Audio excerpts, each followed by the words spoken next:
I thought about it a lot leading up to this podcast because I almost wanted to say to my past self, be patient. And many people told me to be patient at the time, and I got myself so frustrated. And I know that if I could tell my previous self now to be patient, my previous self wouldn't listen, and he would fight with me. And I don't really think that it's necessarily patience, right? But I think it's more about that resonance. So it's about like have that ambition, but be okay with the process. Enjoy that process.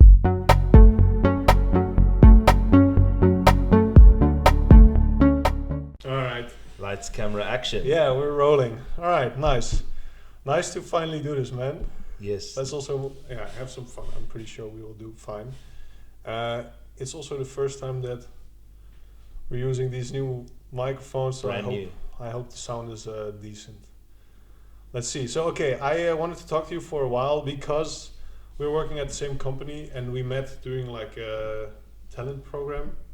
And I thought you were a very inspiring guy, and I think we resonated quite nicely. Yeah. So, maybe you can start introducing yourself, and then we can go from there. Thank you for having me on your epic YouTube channel. Yeah. And I can agree completely that from when we met each other in the development program through our company, we definitely resonated and shared some of the same ideas. So yeah, I'm glad to finally be on this YouTube channel. Thanks, man. Thanks. For those who don't know, my name is Michael. I am a mechanical engineer at ASML. I have been working at ASML for 2.5 years in my current role. Before that, I also worked at ASML, but for another company. There I worked in the clean room of ASML, so doing more hands-on technical work. And before then, I am originally from South Africa. So I studied in Cape Town.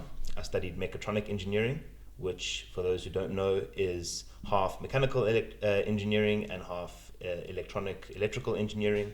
And I lived in South Africa my entire life before coming to Europe to pursue this amazing career in Netherlands. Nice. So you started in South Africa. You started in Cape Town. Was also where you were born and where you were raised and everything, or you moved there for studies? I was born in Johannesburg, so I moved around South Africa quite a lot. For those people who are not very familiar with South Africa, there's 3 main cities in South Africa: Johannesburg, Cape Town, and Durban. I've lived in all 3 during the course of my life, but I've spent the most amount of time in Cape Town, and that's where I did my university. So where was it? Durban? Durban. I never heard of that. It's near the coast, so it's on the east coast of South Africa. Johannesburg is also east, right? But more land inwards. Yeah, but Johannesburg's inland, so it's not by the coast. Okay. So it's not as well known Durban, but Cape Town for me is my favorite part of South Africa. Okay, it's a bit of a tangent, but I'm doing this there's a daily guess the city game that I play, and you just see satellite pictures. Yes. And I want to, because there were some, so I think Johannesburg was also in there, but I couldn't guess it even though I know it. But I want to, if Durban comes up, I gotta get it right. Yeah. All right, cool. So you started in South Africa, and then at what age did you finish your university? I finished my university when I was 23 years old, I believe. Right. So I did 4.5 years for my studies. And I finished my studies. I worked for 6 months as a mechatronic engineer in Cape Town. And then I moved back home because I was awaiting this opportunity for Netherlands, but then COVID hit. Oh, okay. So there was a lot of uncertainty in the world. And obviously Europe was hit quite early on in the global pandemic spread. So everyone here was trying to figure out what was going to happen before they hired new people. So I was in limbo for a few months. So I worked as a data scientist actually in Johannesburg. Something different, right? Yeah. Part of being a mechatronic engineer is we learn how to program, and I enjoy programming. So I worked as a data scientist for a bit. And then one day I was driving back from work and I got the call from, it was actually an agency here in Eindhoven. And they said, we'd love to interview you, or the company that we would like to rent you out to would like to interview you. And a few days later I had the interview, and the wheels were set in motion. Why do you think that the companies, or the Dutch companies at that time, or now maybe even, are looking for South African people, and why specifically did they also choose you? Are there less mechatronics people, let's say, in the world, and a lot of them are coming from South Africa, or what do you think is your reasoning for that? Yes, so good question, and there's a few different parts to that. So I think firstly it's why South Africa, maybe why mechatronics, why me. So starting off, let's say with mechatronics. Mechatronics is a reasonably new degree. The fusion of electronics and mechanics is something that came about as the industrial age has developed and robotics has become a thing. So it's a unique degree in the sense that you learn a lot of the fundamentals in both mechanics and electronics, which makes you quite dynamic. Right. And yeah, you have quite a big picture view of engineering. So I think that is definitely useful, although some of the people, South Africans that I know, have definitely studied just mechanical or just electronic. Then with regards to why South Africa, and I think that South Africa is a very interesting place, and I think it comes down to the character of the people in South Africa and the education system in South Africa. So at least the university education system, from what I've seen, seems to be of a very high standard. Your lawyers, doctors, accountants, engineers, actuaries, they seem to be of a really high standard. Right. And South Africans in general are pretty hardworking people. I think that is not uncommon for third world countries, because you naturally have more competition, and therefore you have to put in the work in order to make it. It's make it or break it. Yeah. And so you find that the people who graduate from universities with these sorts of degrees are generally quite motivated, driven. And so you have a nice combination of highly educated, but also really hardworking. The perfect storm, maybe, yeah. Well, yeah, it comes with its downsides, especially when you look at, say, the adjustments to the Dutch culture and work-life balance, and finding that within yourself if you're used to something different. But that's another topic we can get into later. Yeah. But I can definitely vouch for that. I know that you are a very hardworking guy, and I also know some other South Africans working in our company that all seem to have that same mentality, maybe a bit more competitive as well.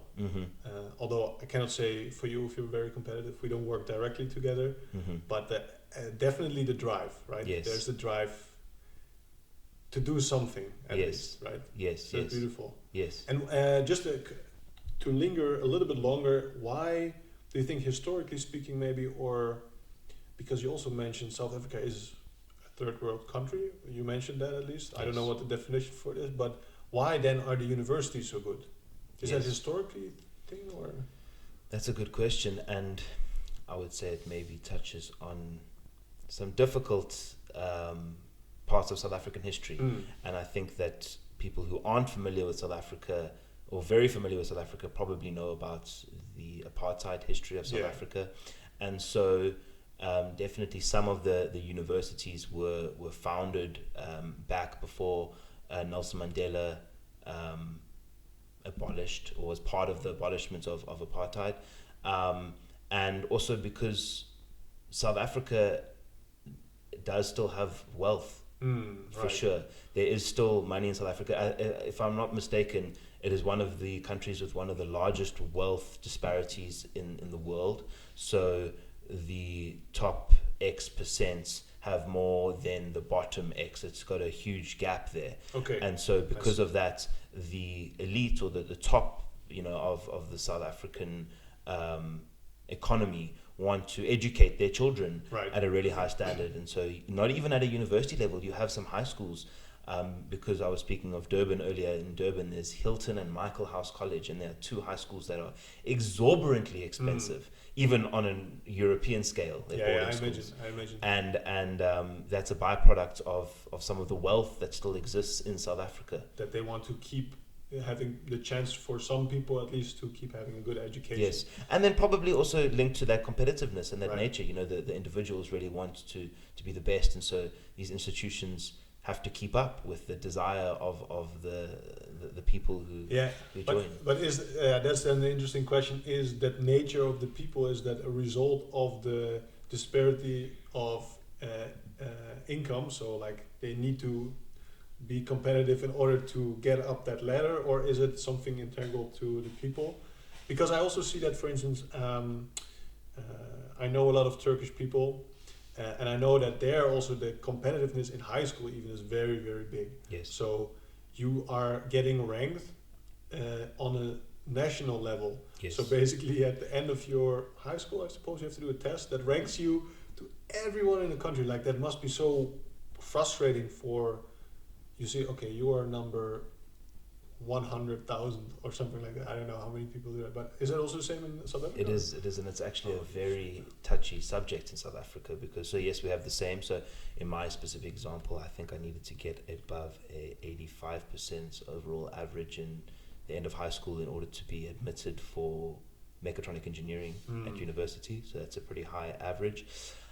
But in South Africa, because of the past and because of apartheid, we have a quota system. So people from different backgrounds need different scores in order to be accepted into different degrees at university. So an example is that if you want to become a doctor in South Africa, if you come from a underprivileged background or you're a certain race, then your requirements will vary greatly from someone else. Right. And that's what is known as BEE in South Africa, or Black Economic Empowerment, and it's quite a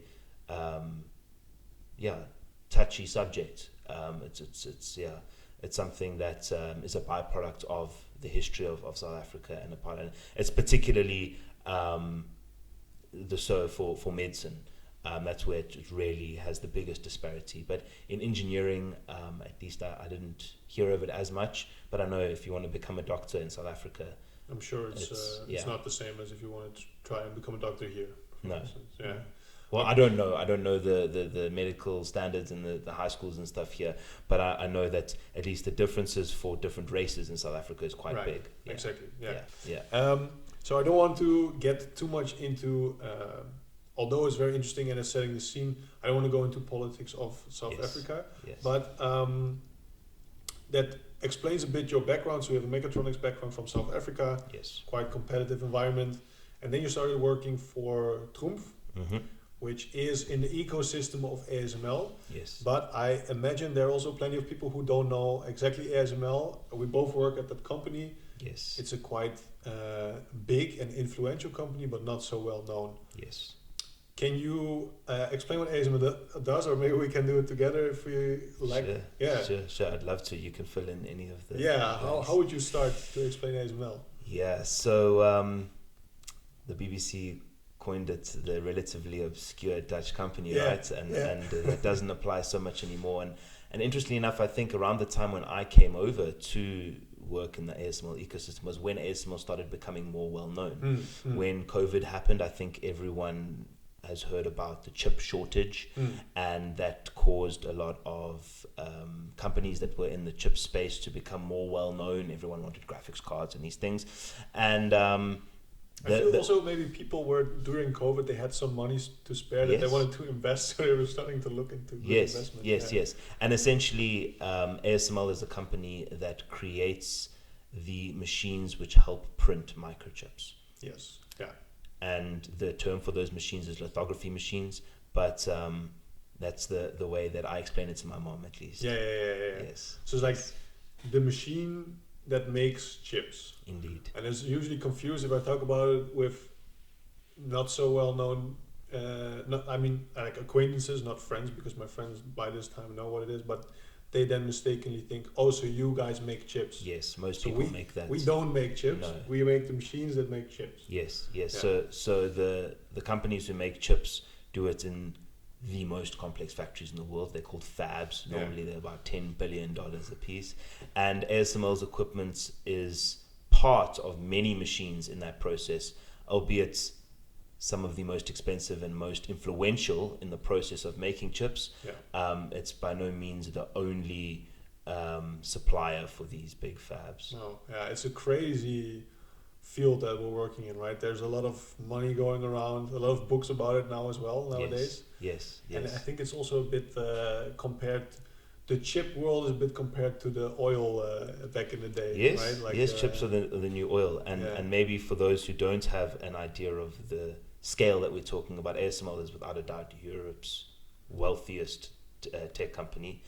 and currently sitting at a market cap of about 360 billion. Yeah. So I think it's in the top 30 biggest companies in the world, somewhere around there. So it's definitely a big player on the. It's pretty crazy. Scale. And then imagining where it is located, like in some very small town in the Netherlands. Yes. Like very random, right? So we're recording this in the town of Eindhoven, and Veldhoven's a 20-minute drive without traffic. Yeah.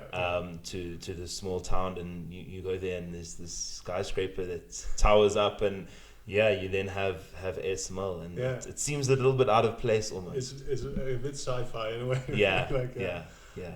Sweet. In fact, sorry to interrupt, but what we can do is I actually took a flight over ASML last year, and I will send you the pictures that you can overlay into this video whilst we're talking. Nice. And you can get a view of the clean rooms and the facilities of ASML. How did you fly? With a plane? With a The plane, yes. So one of my friends he did his internship for a company that supplies ASML, and one of the people that he worked with likes to fly as a hobby, but it's expensive. So he said, well, if he wants to join and bring some friends, then we can split the cost, and we can go for an hour flight around. And we did that, and we flew over ASML on a beautiful sunny day. Oh, sick. So I'll send you those images, and you can. Please do. Yeah, I would love that. Yeah. Wow. Okay. That's I didn't know that was possible. I wish I could have that chance at some point. But now that we explained what is ASML, you worked for a company called Trumpf, which was German. Yes. And I think you already mentioned they make lasers. Yes. Right.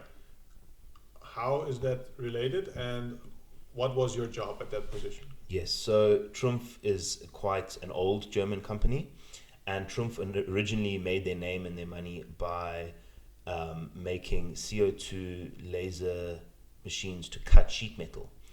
And CO2 laser cutting was the original laser cutting technology, and the industry started moving towards more advanced lasers such as solid state lasers and these sorts of things. But Trumpf were without a doubt the best of the best back in the day, and they held many patents for, let's say, their power amplifiers and these sorts of things. And what happened was ASML was for many years developing their new latest and greatest chip printer, which is called an EUV lithography machine. And essentially it uses extreme ultraviolet light instead of deep ultraviolet light to pattern the wafer. And or etch the wafer, should we say, but you probably got better terminology than me. And so in order to do this, they hit a extremely small tin droplets, many 50,000 times a second actually, with an extremely powerful laser. And this laser needed to be a CO2 laser, which was perfect for Trumpf, because Trumpf had all this knowledge and expertise in a technology that was now becoming somewhat outdated in the sheet metal laser cutting world. Wow. And so there was this natural partnership that formed.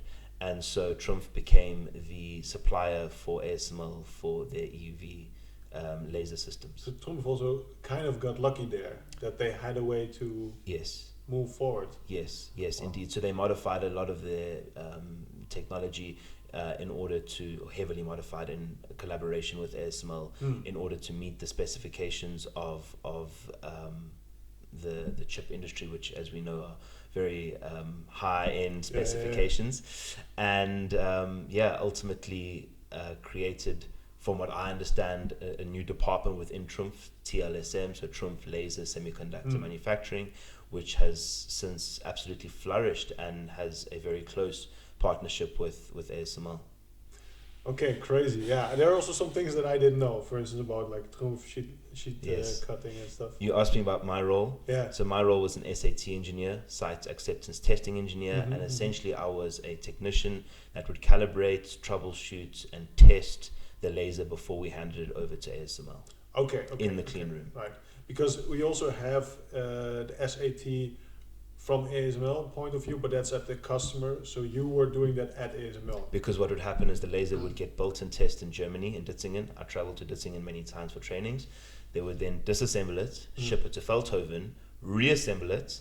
Then the SAT team would test it. It would get paired with the scanner side of the ASML system. Yeah. Then when it was ready to go to the customer, both sides would get disassembled again. Yeah. It would go to the field, and then it would get reassembled and it would go through SAT again in the field. So essentially, it would go through SAT 3 times: once in Germany, once in Feldhoven, and once in the field. Yeah, exactly. But exactly. Yes. So what is it? SAT was Site acceptance testing. Because I think we would call it, if it's at our own site, it's factory. Yes, FAT. So FAT. Yes. And then at the customer, it's SAT. Right? Yeah. I see. Okay. Yeah.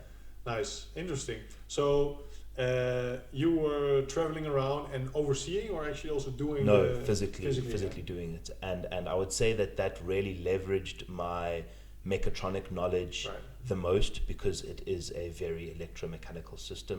I also have a passion for physics, so I wanted to originally study theoretical physics. I was thinking about theoretical physics and mechatronic engineering at the time of choosing a degree, and I chose mechatronic engineering because it's not really a career for theoretical physicists in South Africa.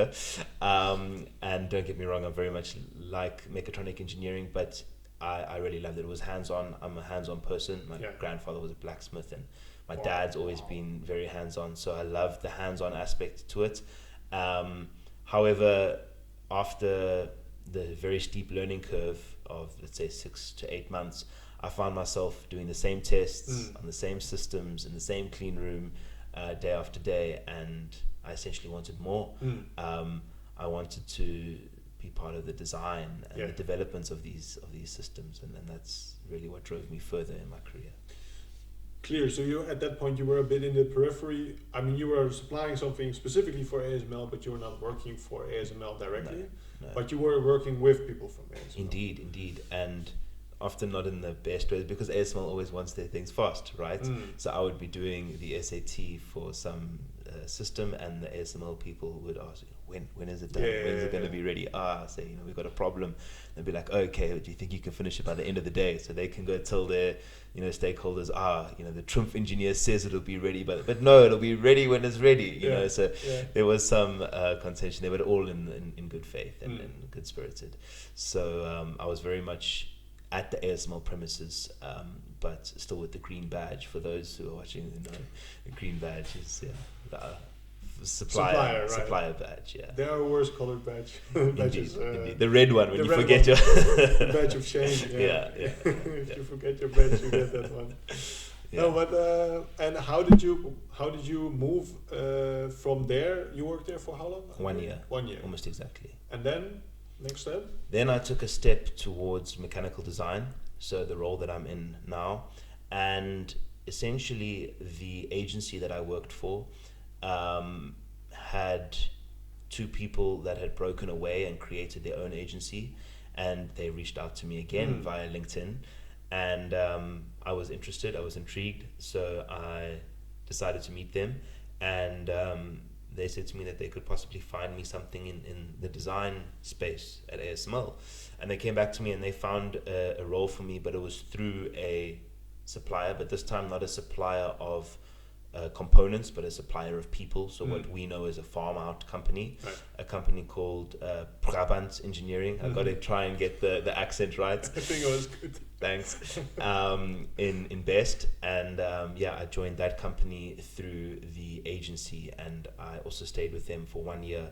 But I was essentially in the team that I'm in now at ASML, but my employment was just through another company. So I would spend 2 days in the office at one place and 3 days in the other, or vice versa. So I was very much integrated into my current team at that stage. Yeah. So basically the main takeaway that we should have from all this is invest a lot of time in your LinkedIn account, because that's where it all happens apparently. Can we link yours? You can. I don't know if I have the best, but I think once again it's also a factor of luck in there.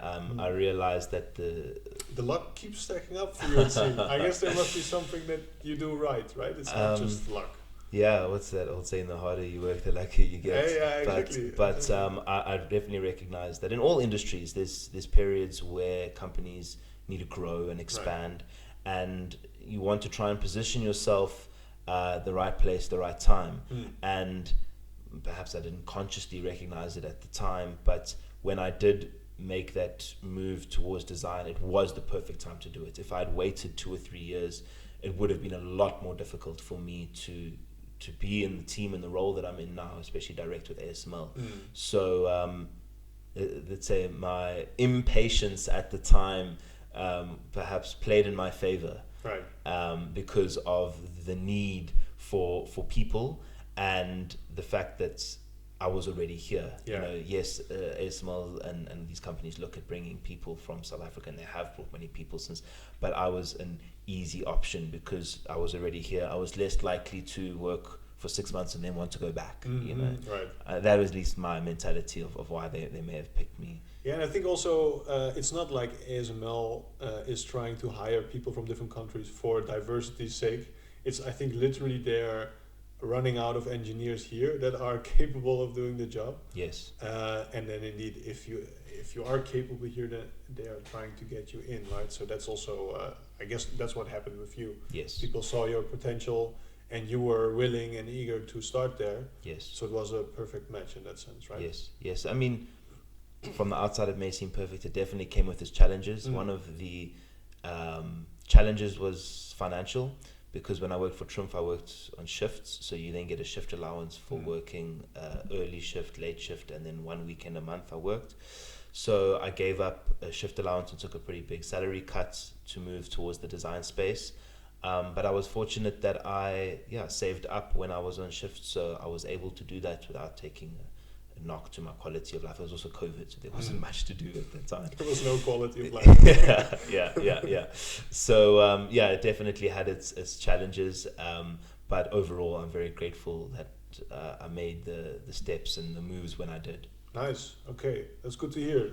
So I think we're almost at the current position then, except for you were at this pharma company, same position as you are right now, Yes. right? But you made that step towards ASML. How did that go? Was that just like a smooth transfer, or? So technically not the same position. I'm now very similar, and now I'm technically a lead engineer, but within the same team. And that transition was an interesting one. When I joined that company, I was promised lots of trainings and potentials and opportunities. And after being there for a few months, I recognized that these opportunities were, I wouldn't say promised in bad faith, but they weren't offered as readily or as freely once I was there and part of the team. So I kind of to lure you in, but then perhaps a little bit. But don't get me wrong, it was still an amazing opportunity with amazing learnings. And I think because I had worked at the ASML premises before with Trumpf, and I spent a lot of time at the ASML premises when I was in the offices with my team, naturally I wanted to join ASML directly. And so after 1 year, I was very fortunate that the group lead that I had at ASML saw some potential in me. And so he essentially offered me a role in the team. And so after 1 year of being at that farm art company, I was able to join ASML directly. Nice. Yeah.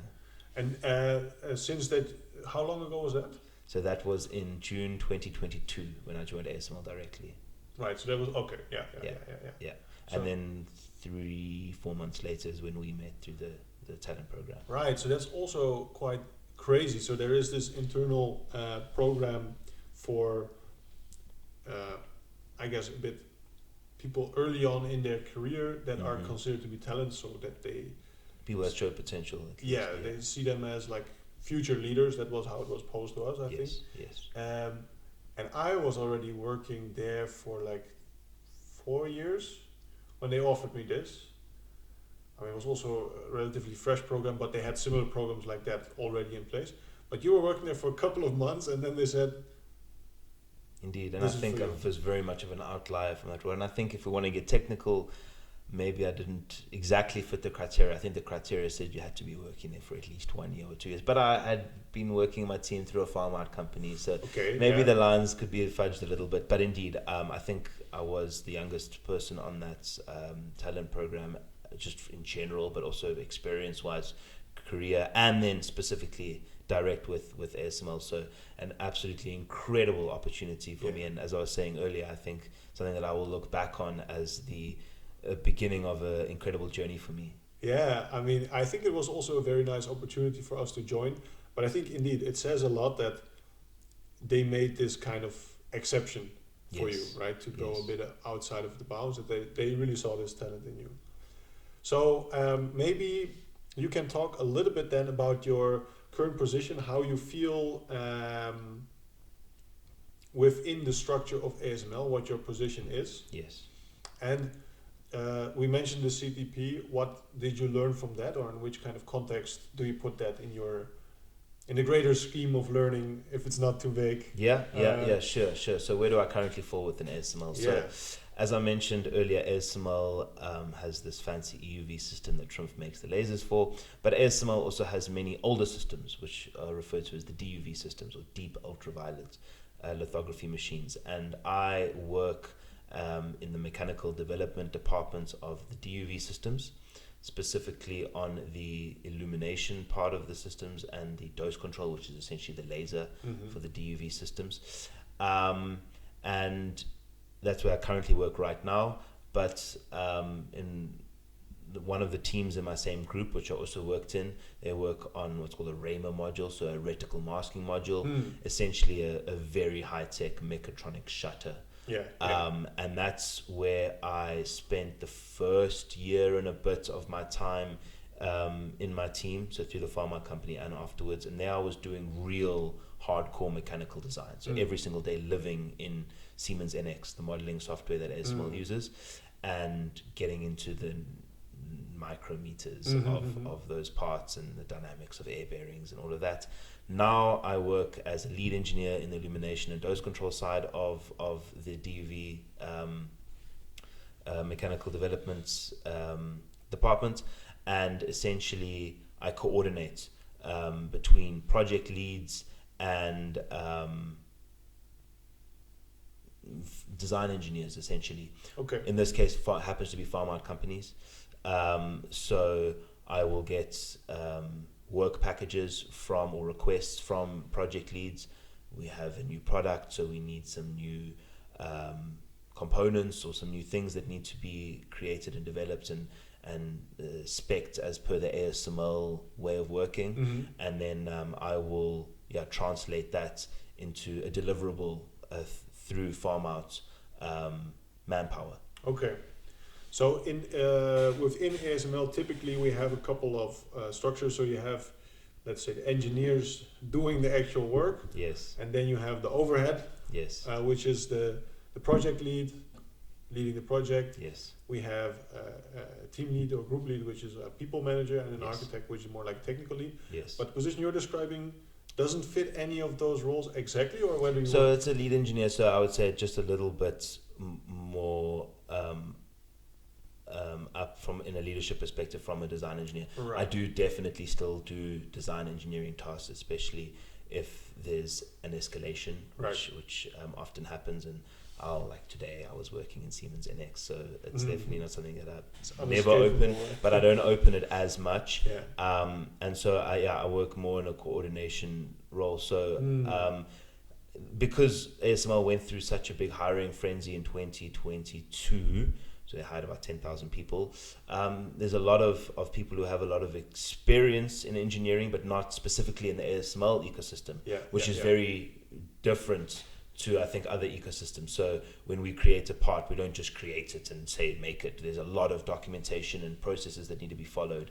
And so I will help guide other engineers to follow that process and realize these parts, so that they A, work, but B, also comply with our processes, systems, standards, and are manufacturable by our suppliers.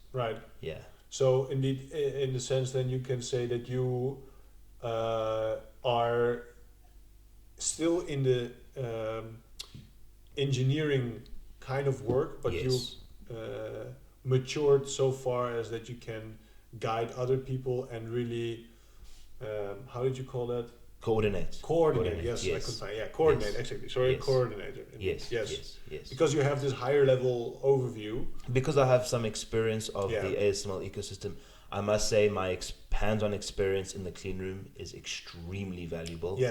And I think that it's something that a lot of people in the design side of ASML, not only mechanical design, but in general in the design side of ASML, don't have. And I recognize it when I'm able to do things that I just know. For example, there's a rule that you're not meant to do X, Y, and Z in the clean room, but once you've worked in the clean room for a year, you know how it goes. You know where you can climb in and where you can fit tools and you can't. And so you have a bit of a sixth sense, right? Yeah. And these sorts of things, especially once we've got the hardware made and we need to go into the clean room and actually now build this into the system, in fact, I get very excited to start pulling out all the spanners and start taking the system apart, where people who haven't done it as much become a bit hesitant. What if this doesn't fit back together as well, or something happens? So from that aspect, I'm very lucky that I've got that experience, that hands-on experience in the clean room. It's a very interesting concept, because you also really started basically from a small part of the machine, hands-on, learning how to do that, and then you build that up like literally levels of abstraction, steps higher, right? Yes. And yes. I think that is a very valuable thing. I've also gone through a similar development, and for me, I feel that it grounds you in what you're actually doing, because you're working with hardware, right? You have to. It's so important, I think, if you're designing or analyzing anything related to hardware, that you have touched it and you saw it and you've worked with that with your hands, right? Yes. It gives you an extra dimension to that. And perhaps a good example here is when I was working on that fancy shutter that I was speaking about earlier, and really shaving off microns. And I'm working on these cooling plates that were 0.5 millimeter thick, right? But in the CAD software, you can just zoom in, right? So you zoom in and it's this big on the screen and you're doing all. And then one day I actually went to the supplier, and of course I knew the dimensions, but there's something about knowing it theoretically and then actually seeing it. And I remember picking it up, and it's like a thick piece of cardboard. And I was like, oh wow. And you really then get a sense of the scale.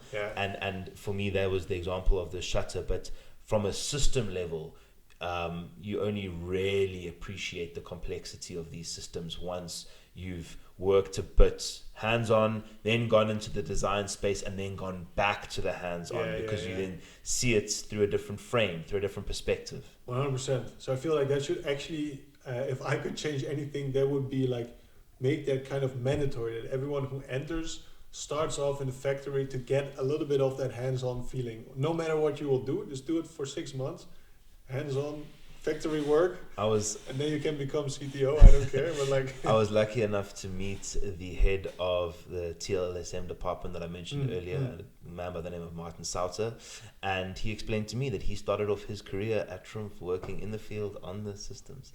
I think it's necessary, right? Otherwise you don't get that far, probably.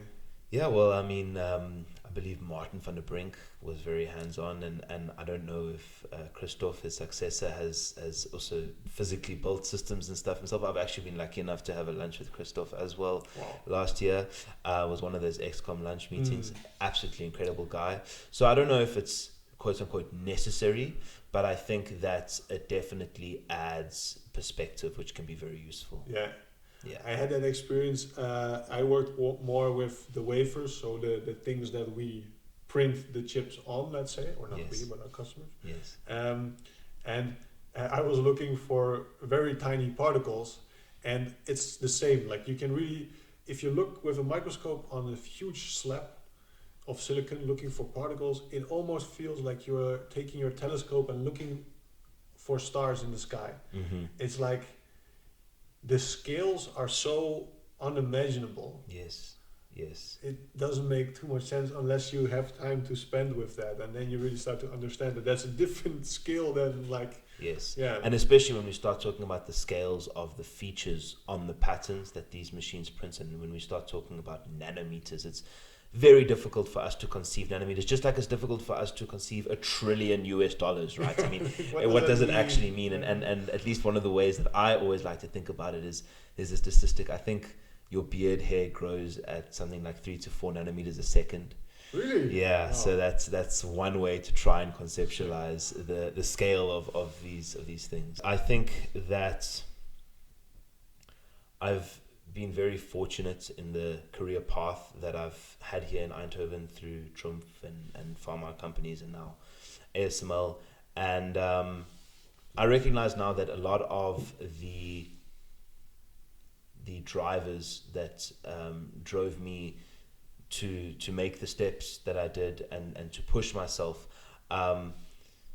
came from the competitive mindset of South Africa, where you really, have to be better, and you have to make it, because if you don't, someone else will, and someone else will take that They'll spot. take your place, yeah. And if I were to go back and give myself some advice from when I first got here, it's something that I've learned recently through a mentor that I found, actually a man who works out of the ASML Wilton branch, originally a South African, but he spent many years in America, a really incredible guy. He was head of the mechatronics department at Wilton for many years. Nice. And he introduced me to this concept of resonance. Now, as mechanical engineers, we think of resonance mechanically, natural frequency being excited, but more about resonance through work. So at least for much of my career, I was placing, maybe I take one step back, that I definitely identify or have a lot of my identity rooted in being an engineer. Right. And so I would value my abilities as an engineer by whether I was a technician on the system, or whether I was designing a system, or what components I got to design, or how much autonomy or decision making, and all of these things, and that's obviously all important to an extent, but something that I feel I lost sight of was the importance of resonating with the work that you do. Now, I was fortunate that much of the work that I did end up doing, I naturally resonated with anyway, especially through that hardcore design phase that I went through on that shutter module. I got a lot of resonance there, although I didn't realize it because I wasn't thinking about that idea at the time.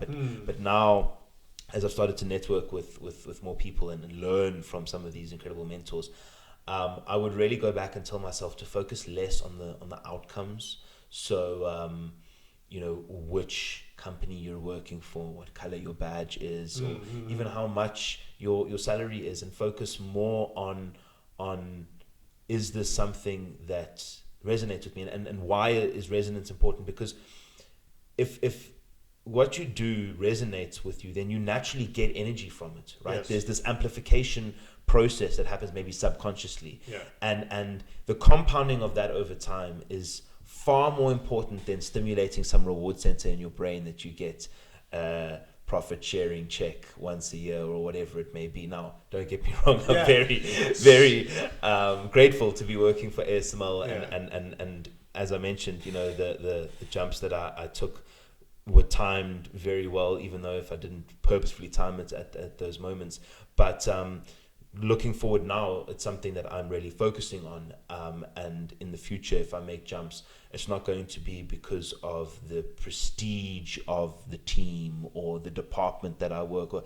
It's going to come down to how well does this really resonate with me? Okay. Because I know that's where I'm going to get my energy from. That's where I'm going to learn the most. That's where I'm going to be most engaged.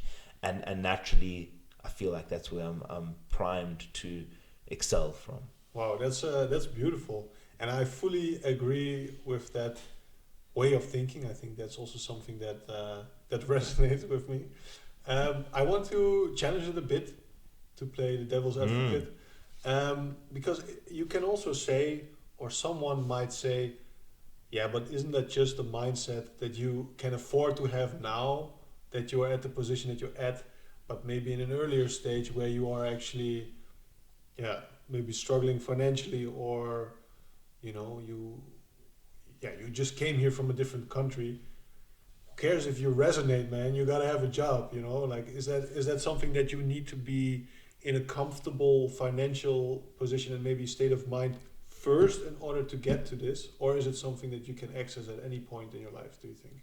It's a very, very good question. I definitely see both sides of it. And I think that it's more about mental stability than it is financial stability. Now, of course, financial stability has an impact on our mental stability and our emotional state. But I think that at least if you're here in Eindhoven and you're working in the high-tech space, regardless of whether you're working at a farm-out company, a supplier, you financially are well off enough Yeah. And I know because I've been through all the different paths, right? Yeah. And yes, okay, maybe you can't have a car or as fancy holidays, whatever it may be, for a certain period of time. But I think that mental stability is extremely important. And the reason why is because if you say to yourself, okay, right now I'm not earning as much as I really want to, and getting this job in this department is going to make me happy, then you're chasing something extrinsic, right? And so then what you're doing is you're setting the goal on the horizon, and as you move towards that goal, you shift the future goal further up the horizon, and you're just chasing something that you can never attain, right? I see. Now, of course, you want to be driven and you want to have goals, but at the same time, you don't want all of that validation to come extrinsically. So I definitely think that the mental stability aspect of it is extremely important, and it's definitely not me saying to not be ambitious, but I think.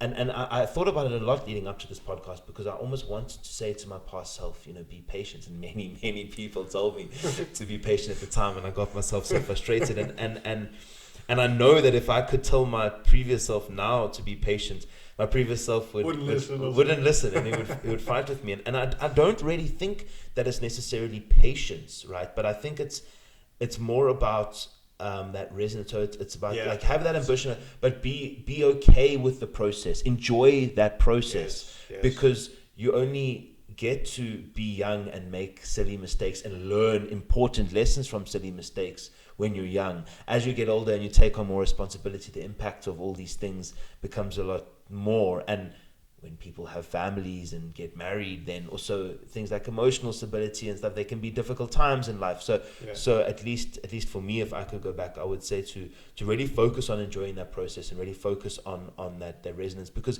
I feel like if you solve for that, then somewhat naturally the rest becomes easier to solve by itself. And maybe you have more peace of mind to be patient, because you're more at peace at the moment as well, so you don't have to rush to get away from where you are then, right? And I think that it's something that is common with very successful people, where although they may be successful in their career, let's say from a role or from a salary perspective, they may not have the same amount of fulfillment in their life as other people, right? And so the question becomes, well, at what cost? What cost do you want to get to that extremely higher position? And I think there is this beautiful middle ground that exists where you can resonate with your work and enjoy the process, and then still. And I think people like Martin van der Brink and Peter Vennick really embody that so beautifully. For sure. I don't know why I get that feeling, but I really do. But then I think that there are also examples, and perhaps someone like Elon Musk is an example. And I think he said it himself. I've watched many videos about his autobiographer who has delved into a lot of his past. And Elon Musk says that, most people won't want to be me. Everyone thinks that they want to be, well, not everyone, a lot of people think that they want to have these higher positions and big salaries, but they don't want the stress and the responsibility that comes with it, right? 100%. And so it's this yin and this yang that's very, and I think that there's times in life where maybe our focus has shifted more on our career, and maybe it's focused more on other things, and you've got to find that balance. And I think that the Netherlands is a very unique place where that work-life balance is guarded quite. It's a bit in the culture, right? Or at least I also try to have that discussion with my girlfriend sometimes. I always wish for her to have a Dutch manager, because then you can actually also say, no, I want to have the Friday afternoon off, or I want to, I don't want to work after 5, these kind of things. If you have more international people around you, there does seem to be more of that competitiveness, and also work never stops kind of feeling. I also know it's a kind of US thing that sometimes comes across the ocean. And to give an example about that resonance, I mean, when I was doing the hardcore design phase on that shutter module, I would often work more than the 8 hours, and my Dutch manager would say to me, stop, don't do it. And it would get me so frustrated, because I was pushing, and I'd be like, he's against me. Yeah. He doesn't want me to. No. He was looking after my well-being, right? Yeah. And if I'd accepted that, then I could enjoy that process, right? But I felt like because of my upbringing in South Africa, in the competitive nature, I felt like the system was against me, and I had to push back. And you get then emotionally charged, and you want to do more, but you can't. If I could go back to, or if I could give myself advice, then it would be to just resonate not only with the work but also the culture. And especially if it's in your favor by not working overtime, you can still be successful with doing 8 hours. I think also realizing that someone who works 11 hours but is extremely stressed out is about as effective as someone who works 7 hours who's very focused. All these sorts of 100%. Things, I feel actually more to the extreme. I don't know if everyone agrees, but the less I work, the better I become. The better the things that I produce are, more creative and also more to the point. Instead of staring at a PowerPoint slide for 2 hours, if I am relaxed, I do it in 5 or 10 minutes and the slide is done. So these kind of things are really, I feel like there's also a non-linear correlation.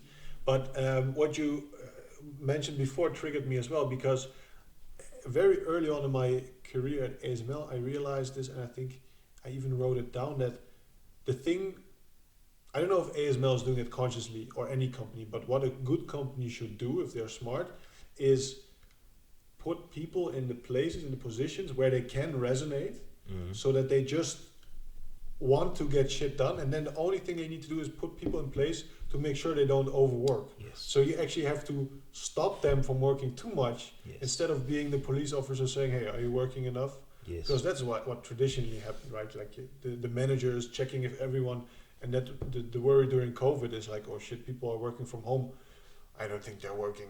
But it turns out in the end, like if you have people who are passionate, they actually work more than they're supposed to because they just like it so much. It's really a passion thing. I think that's a function of the recruitment team of ASML. Firstly, let me take a step back. I think that ASML is quite unique when it comes to big tech companies and let's say the mindset towards work. I think if you look at a lot of the other big tech companies that sit above ASML, let's call it in market cap, whatever it may be, there's this crazy workaholic culture. And I think ASML, maybe I'm wrong, but differs significantly from that. And I think that you're right where that resonance plays a part, because the people who are hired, they try and find the best of the best. But then also there's a lot of emphasis placed on where people are going to fit in and actually resonate. Where with other companies, I don't know if there's as much thought put into that. And once again, it's like if you're solving the fundamentals, then the rest becomes easier to solve by itself. If you're trying to fit a square peg in a round hole, then no matter how many hours you put into it, it's just not natural. A rough process. It's not natural. It's not natural. And I recognize that at least in my team, and I also recognize it a lot even when morale's low and there's been a busy period and there's an escalation, and you see people care. I think that's also the environment that the company creates. I truly believe that ASML cares about its people foremost, and that is so important, from the small things like e-bikes to fizzy water at the plaza, or just meeting room equipment that works, or small things like that. They do try at least. To big things like good compensation and all these things. So I think that the people feel very valued. I think that they're also judged well in an interview stage, and then put into a position where the responsibility that they have matches their capability, and then their technical knowledge and passion, or it doesn't even need to be technical, but their general knowledge and passion aligns well with their role, and their personality also matches their team and their groups in general. There's always outliers, of course, but I think in general, and I recognize that, and you recognize it in small ways where I don't have access to a specific door in the clean room, right? So I start messaging people on Teams. There was a guy 2 years back that helped me with access, and I messaged him, and 20 minutes later, he gives me this in-depth response and another name, and I message him, and this guy's like, you want to hop on a call? And, 5 or 6 people later, they've all been so helpful. And none of them actually had to be so helpful. And I think that's the proof in the pudding. Exactly, 100%. It's like, it's so weird especially if you are at the campus, right? Because it's a huge campus, like a lot of buildings interconnected. And then the first few times I came there, I felt like it was a massive high school in a way. And then you're walking around, there are places that you don't have access to, maybe you need to be there, and then like you said, you can just ask people to help you get in, and it's not like everything you do there is because you are working there. So it almost feels like maybe I shouldn't be here, but actually I do. I don't know, like it's just such a welcoming environment. Yeah, but it's like almost surreal that it exists. It's like a separate universe, a separate world. Like by now also we have like a supermarket there, we have a gym. This is turning into an ASML promo bit. Well, it is a little bit. But when you mention the word surreal, there's something that I want to mention. I think that you probably would have had this moment as well, where you walked into the clean room and you got to see that EUV machine for the first time. And I think that for anyone who shares a true passion for just raw engineering, there's something about that moment. I know Christoph recently said about the new EXE machine that everyone wants a picture next to it. It's like the Eiffel Tower of photos. Did you see it? I saw it. Yeah. It's huge. And it's just beautiful. Yeah. And I think that's embodied, that complexity and that beauty, or that idea, is embodied throughout the rest of ASML. Like there is this feeling of being in the campus. One thing I will say though, on the flip side, is that in general I don't find Europe nearly as friendly as South Africa. In other words, walking around campus, I don't find that people will just say hi. Like if there's someone that I've seen for 7 months and they work in the same office as me, I see them every day, we'll walk past each other, and sometimes I'll say hi, whatever, but it's not as naturally as friendly. I think that's just the people. It's got nothing to do with the company. Can be, more North European. South Africa, you're at the supermarket, you'll have a whole conversation with the cashier because that's just how South African people are. So that's also just something that I've noticed. But in general, I definitely find it's very, very inspiring to work at a company like ASML.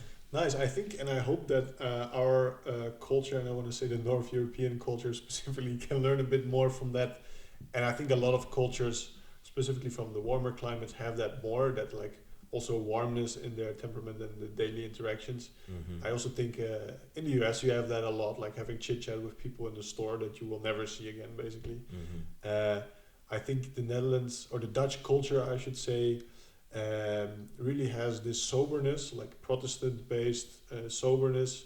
Don't exaggerate, don't be too crazy, and maybe also a bit reserved, indeed, in like the personal interaction. That I can imagine that. But I love actually to add on to that existing culture. So. And another interesting thing though is, with that being said, I do find, at least at ASML, the hierarchy structure to be very flat. I'll give you a perfect example. On Monday afternoon, I went into the clean room to work on some proto hardware, and afterwards I was in the plaza eating a pasta salad with some of the people that I'm working with, and it must have been 5 o'clock, and the plaza was relatively empty, and there Christoph was just walking with a lady, and me being me, I'm quite I saw him, I was like, oh, there's Christoph, and they like sort of turned and looked at him, and he wasn't too focused, and attention turned. I carried on eating my salad, and he just walked past the table, and he was like, hi guys. He was friendly, like a South African would be friendly, and I was like, hi, and he just sort of walked past. And I think that that's quite, I don't know, but I think that that's quite rare at a company like Microsoft or Apple or Google. I don't know, but I do feel, I mean, even everyone knows Peter is always by the artisan. Peter Venning, the current CEO, is by the mornings, artisan, right? In the mornings. And I think that a company like ASML has a very flat, or a relatively flat, organizational structure. Like you and me, we can both talk to department managers. For sure. And these sorts of things where I don't know how that's like in other companies, but I think it may be quite unique to ASML. I think so too. I think the interesting thing is, at least the positions that I have been so far, I don't really have a boss, right? So I have stakeholders. Yes. And that's so Yes. interesting. Like my manager, my people manager, doesn't really get to tell me what to do because they don't have any projects, Yes. basically. And my project manager has a project that I'm working on, but in the end, the task that I'm doing in that project, I'm responsible for. It's like my responsibility, and also I have the freedom to fill it in however I want. Mm-hmm. So you do have responsibilities in that sense, but you don't have someone who tells you what to do. Yes. In my experience so far. And perhaps that's a byproduct of hiring independent and driven people. Perhaps if you don't have as independent and driven people, then you need, quote unquote, some more micromanaging or a boss that's really fun. But in general, I've also noticed that at ASML where, you know, there's not that follow-up mentality of like, you get a task and I'm going to watch you and make sure you do this. No. There's that freedom, which in itself is or can be quite empowering if used in the right way. So you also experienced that, right? Very much, and now more so, in fact, incredibly so in my current role, where I am completely free and independent. Yes. And there's that trust that I will get things done. You mentioned that. And it's a very empowering feeling because I can then plan things myself. For example, I'm going on holiday in a few weeks' time, and so I need to make sure that my deliverables are done. But I've known that for a while now, so I could already, you know, tell my stakeholders ahead of time and the people that I work with, and we plan it all in. And as long as nothing goes wrong, then there's no need for anyone to step in or to micromanage. So I really value the independence, autonomy, and the freedom that I have at the moment.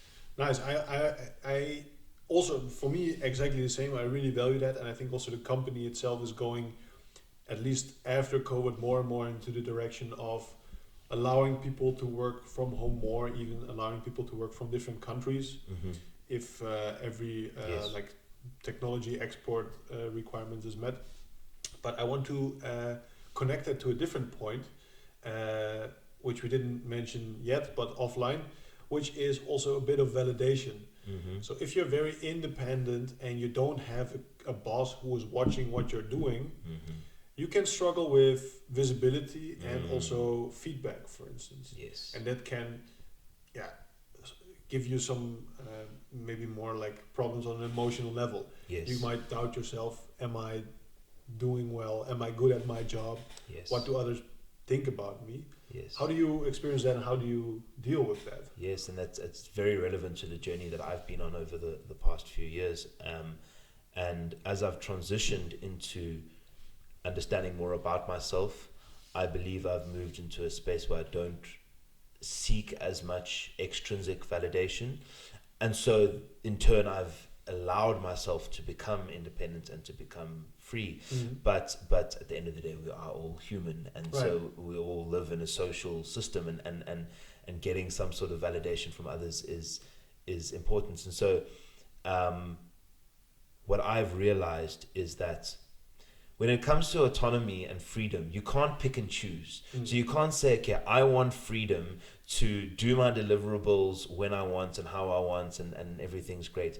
But then when it comes to feedback, you, my manager, are solely responsible for finding all the feedback from my stakeholders and bringing it to me. No. Like if I'm capable enough of going and finding of delivering all my deadlines and stuff on time, then I'm also more than capable of approaching my manager or my stakeholders directly and asking for feedback after key milestones. Right. Okay. And that also, I think, comes a lot with maturity, and it's a process that I'm going through now, because I think that the autonomy and the freedom through the work came easier than the feedback and these sorts of things. So now I'm in that phase where I'm placing the burden onto me for, you know, more of the feedback and that extrinsic validation, because feedback, both positive and negative, is extremely valuable, and without it I think we can get a little bit lost in the illusion of that. Yeah, exactly. It's actually a good advice, and I think I will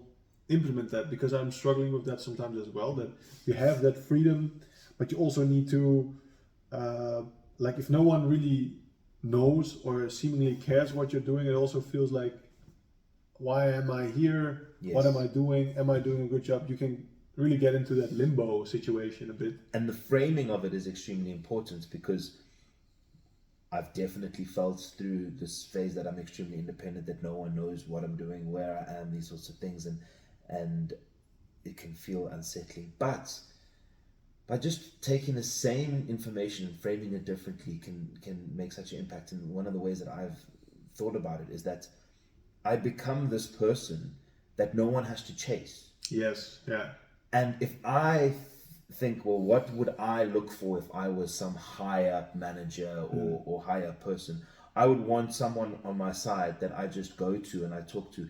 I never have to chase them. I never have to. They just come back 6 weeks later and it's all done. Yeah, right? Exactly, yeah. And that's so valuable. So in other words, if I can get over my own ego of wanting that extrinsic validation, I can allow myself to become that person that is ultimately the most valuable. Yeah. Right. Yeah. And it's a journey. It's not always easy, especially when the chips are down. You know, when you're having a bad day and your manager's on your case and whatever, and then you can feel, but no, you don't really. You have no idea how much effort I had to put into. It's not about that. At the end of the day, I said that line to you earlier about you can do whatever you want if you don't want credit for it. Yeah, exactly.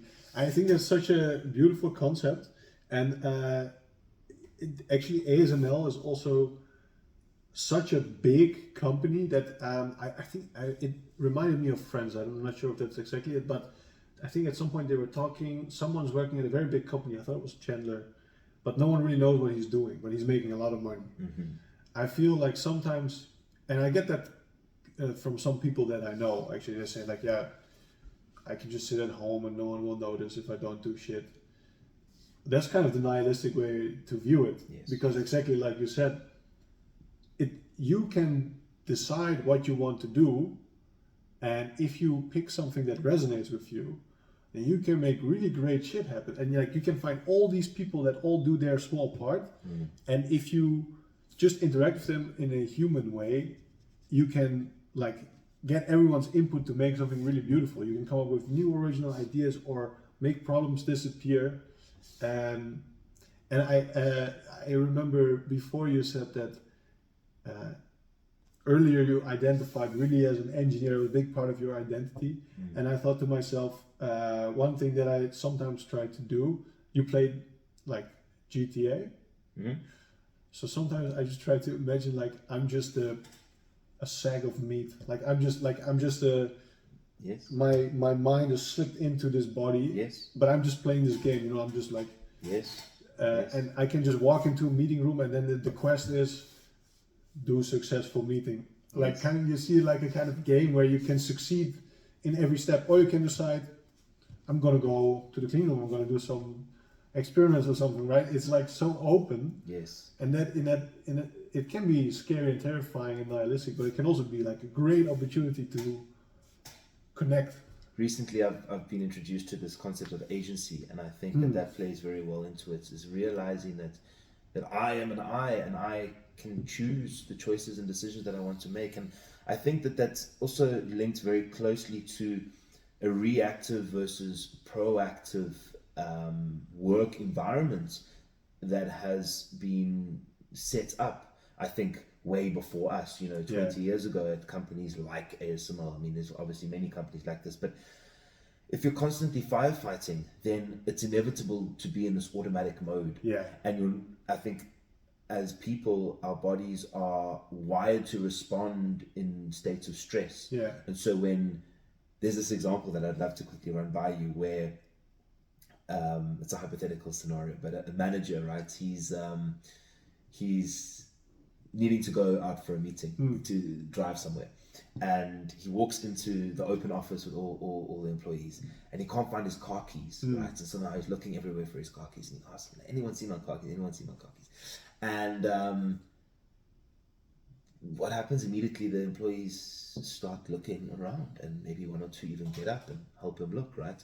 And immediately what's happened in that scenario is that the manager is in a state of stress, and he has, whether intentionally or unintentionally, passed that stress on to the people around him. And the reason why they are going to help him to look for his car keys is because the people in that environment don't want this unnecessary stress that's been brought into, so it's this like burden that's been placed on the team. So the team is going to, from a knee-jerk reaction type of standpoint, help him find the keys, right? And I think that if you have an organization where problems that occur automatically just hit the teams and there's no filter, there's no managers that prioritize properly and these sorts of things, then you naturally create the state of stress, and our bodies are primed for it. When there's stress, naturally, whether we like it or not, we want to try and eliminate that stress.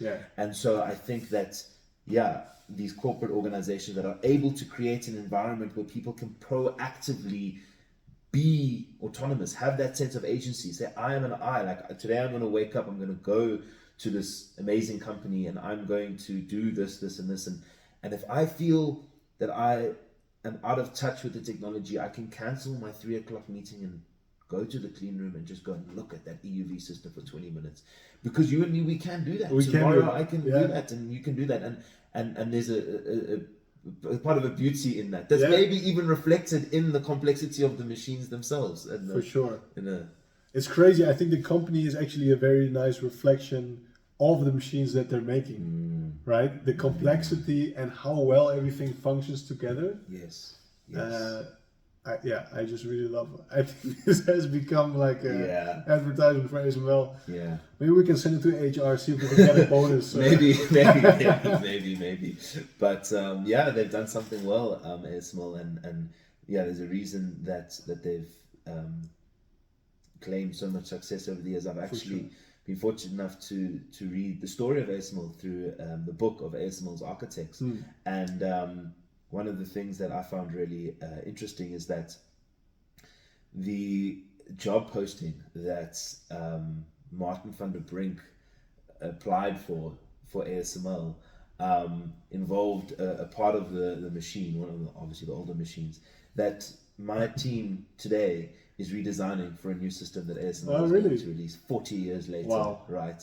And when you just look at that, you realize how incredible the journey a company like this has gone through, and it's founded in Philips, in a small town in the south of Netherlands, and there's, I think that authenticity definitely hangs around in the presence of ASML, no matter how much money and shares and profit sharing.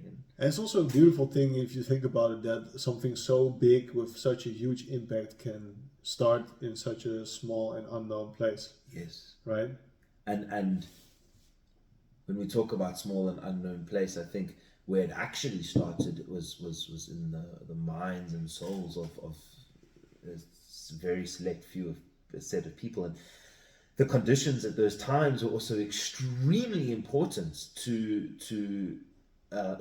extremely important in creating the people who founded the ideas of ASML. Essentially, there was a lot of war at the time, and the world was very different to what it is now. And so these people were driven for their own reasons, and going through that story of the first systems and the competitors in America, and how ASML slowly gained traction, and a lot of the hardships that some of these people had to go through in order to be an engineer at the NAT lab of Philips back in the day, is just truly inspiring, and it makes me at least realize how we all have it so easy these days. We get to sit in our cushy offices, and it puts it also in a nice historical perspective, I would say.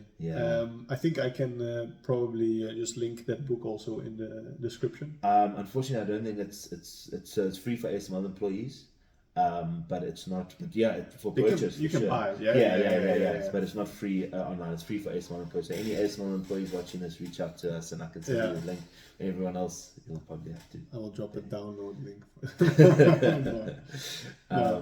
Is there anything? Because I see the time, like we're on an hour 20 minutes. I think we could easily fill a couple more hours. We're on a roll. But I don't want to make myself suffer with the editing. So maybe we can. Even if we like, do a follow-up. Very much so. Do you have any final thoughts or topics that you really want to cover? Something you want to say? I think I've made most of the points that I want to, and for me it's really now about finding that resonance, enjoying the process, and just gratitude, just being so grateful for friendships like Wow. the one Thanks, that man. I have with you, and gratitude for being able to work at an amazing company, live in an amazing place. It's Beautifully said. yeah. Wow, that's some inspiring words to finish off with. Yeah, thanks for joining me, and hopefully I will have you on later as well. For sure. Thanks, guys, for watching, and have a nice day. Thanks for watching, guys.